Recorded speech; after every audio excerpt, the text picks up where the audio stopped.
Okay, now this you can see this data will be normalized properly, and in zero column and zero rows, and each in each value there is like the different signs. Some of the values are in a negative point, and some are in positive. So this will be normalized in a proper. You can see there is after floating point you have only six values in each, so there is no difference in it.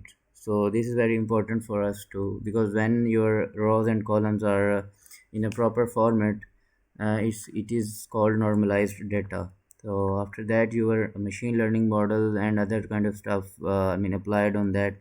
So you can it's important because when you train the data, the training of the data will make many kind of errors, and model accuracy is distracted because of some in null values, and some low or high values. So that's why it is important to make the data in a proper format and remove the null values and clean your data and normalize your data. So after your normalization, we will check the number of rows. Okay, number of rows. So you can check number of rows by df values dot shape 0. If we can say shape 1, it will show you the number of columns, because it's 0 and 1 axis. It will work like that, 0 axis and 1 axis. On 0 axis there is rows, and on 1 axis there are columns. So it will show you.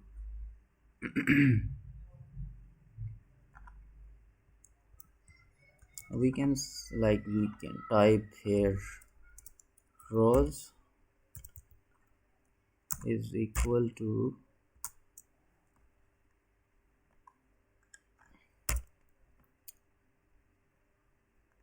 and columns.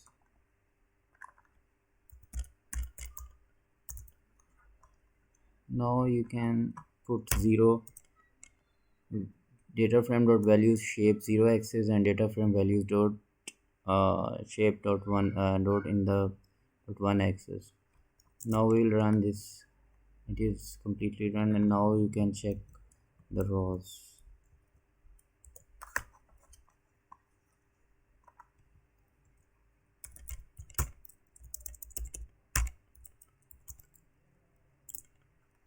There are 14 rows, and check the number of columns.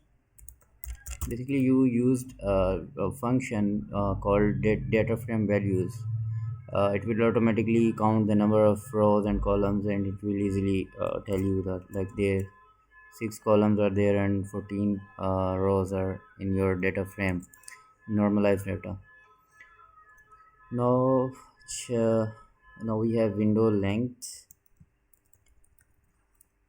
It's a variable. I will tell you why it's used for. Just okay, so number of feature. Now we have normalized our data. Okay, so after normalization, now we are towards prediction. Our we build the prediction model. So for that we have to set the training data. Train the data with the labels. So first of all, you have to assign the label to each row. For that work, we have a function like numpy function for that.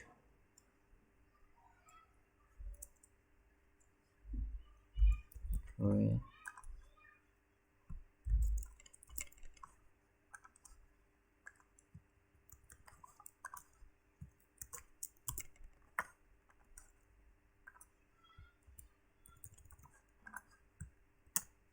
Basically, numpy empty number of rows, it will automatically fill the values with floating number if there is any kind of value, and it will stored in the train variable, and same function is for the features. In that function we don't use the window length in the parameter. So we just use two parameters. First of all, number of rows, and we have to negatively assign the window length in it, and after that we put the other parameter called number of features. And the data type for both train and label is floating data type. So run that cell, you can check it after running it. And basically we have an error. Check it, what it is for.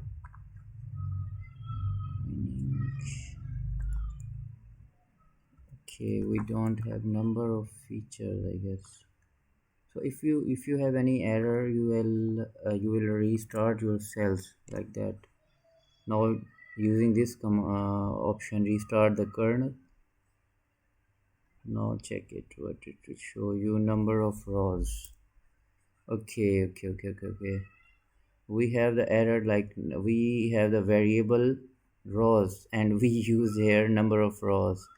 So you will change it from number of rows to just simply rows minus window length. Now it will run successfully. Okay, it is completely run and compiled successfully. Now the other we used for loop for training the data, specifically because we used range and the number. Okay, so for I means that it will separate your data in an I variable. For I in range means 0 to number of rows minus length.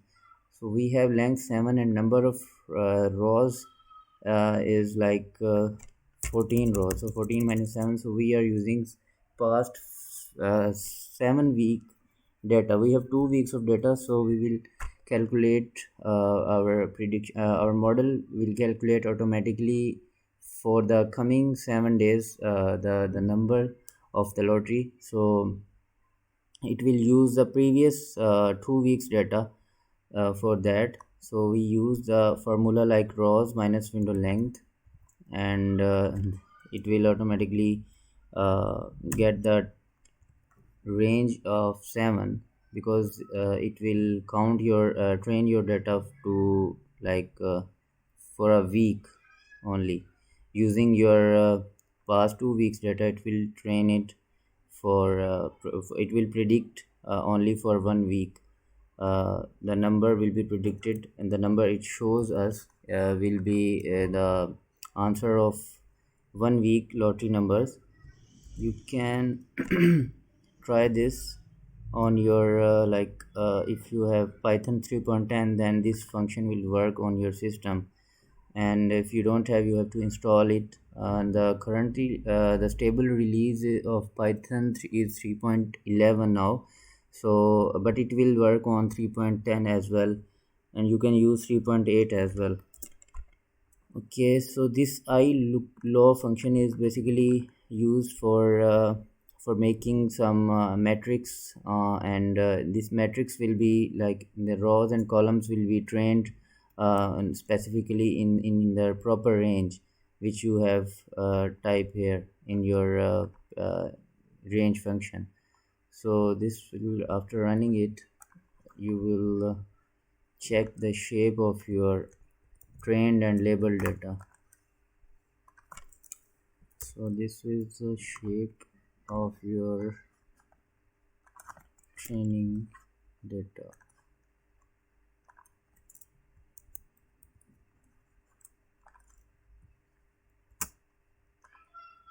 So on your y-axis you have this type of data. Okay, so now we have like our trained data. So after the proper training of the model is when we have like we fit our model using Keras, and for that we use Google Colab. So the interface of Google Colab and Jupyter is almost same, looks the same. So if you have used this format of cells, and you will you have the idea how to use and how to compile each cell one by one, so you will easily done this work on Google Colab as well.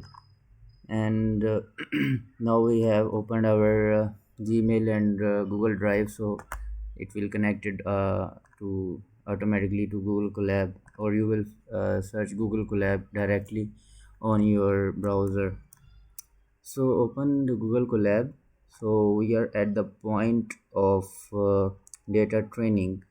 So after training the data, so now we have used Keras library for that, and for that we have run all cells.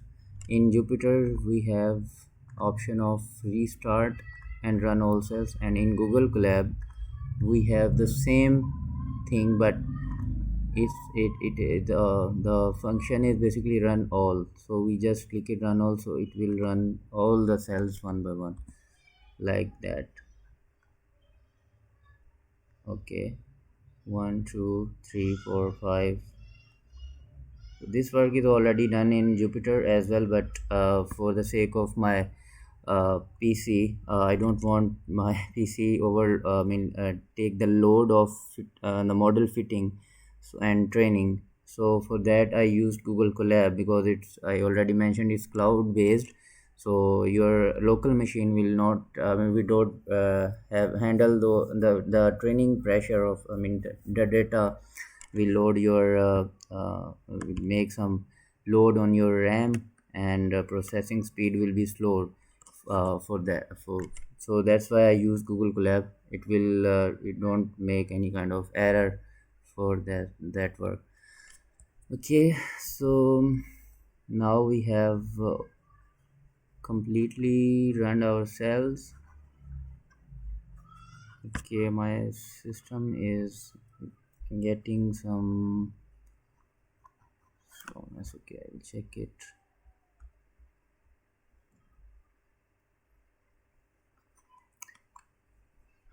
Now you can see that we have our trained data, and we use Keras basically, which is for neural handling the neural network, and this will automatically use the previous data and make it sequential. So now we use ChatGPT for getting the other idea, because I just use it's compulsory for each of us to like, because it saves lots of time, sequential in Keras. So this will automatically describe what it's done. Like, this is the Keras, and it all what the function of sequential data in it. So it's a linear stack of layers for building neural networks, and define the deep learning model. So this deep learning model, which we used in our lottery prediction system, it will automatically predict your system. So, but for first of all, we have to train it on using the algorithm called sequential sklearn, I think. Okay, so we are here now, sequential. So we have to add some LSTM, long-term short-term memory, and use our variable of window length and features in it, basically. And bidirectional model.add bidirectional LSTM, and we use it in our function and dense function as well. Sure. Okay, bidirectional and dense difference. So you will enter. It will show you what is the difference between bidirectional and dense.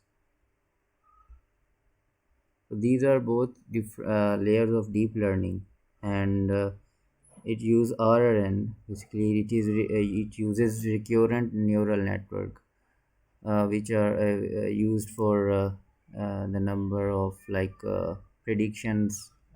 It will apply on numerical data.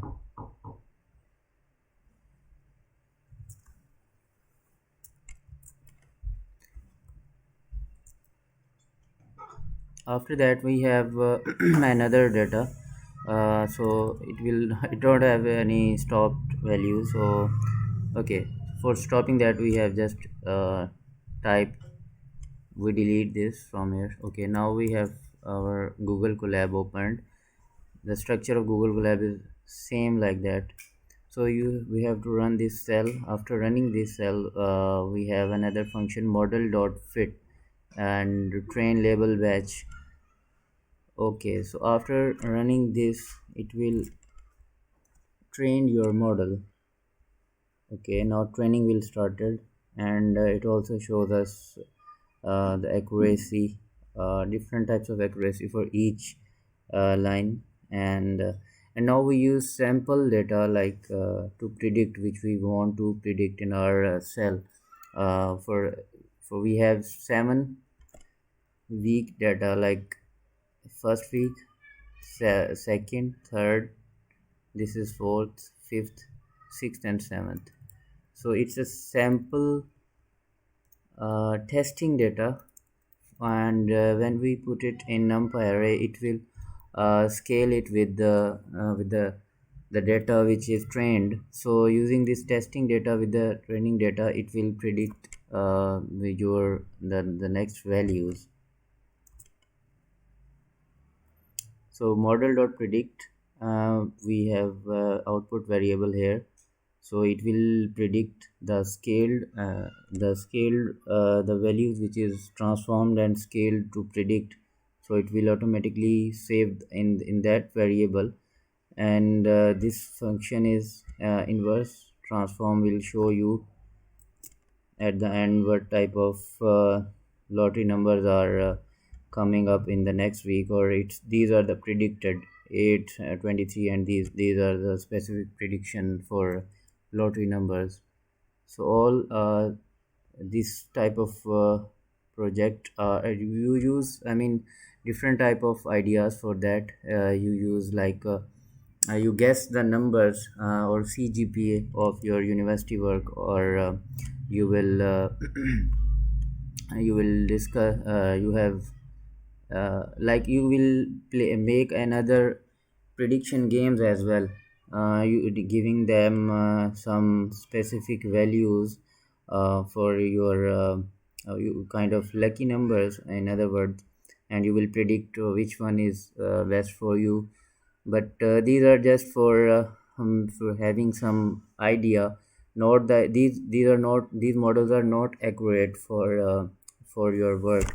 So just these are for analyze or making some kind of analysis work for industries. Okay, so so to conclude all that, you will check again.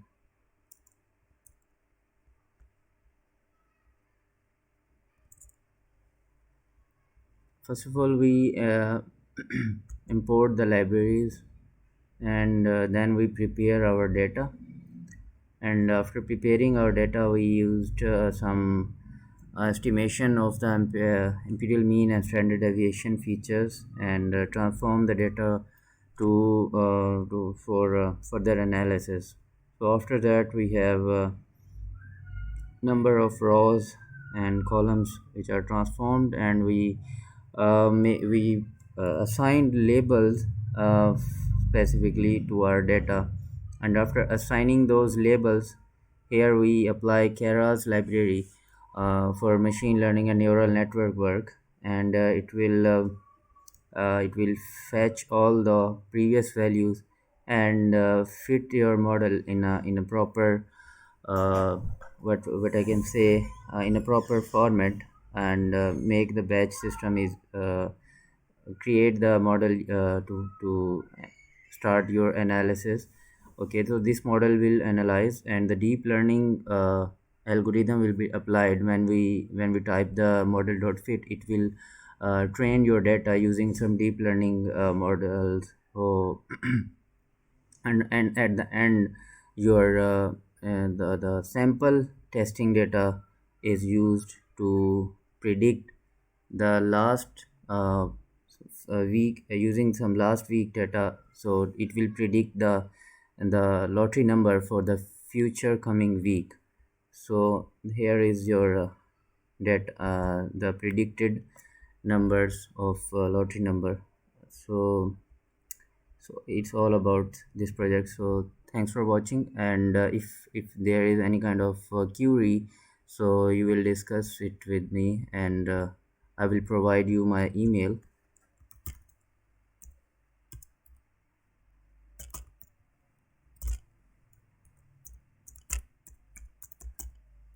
So you can mail me and I will assist you. I'm here to assist you really. So I hope you will understand all the stuff. Thank you so much.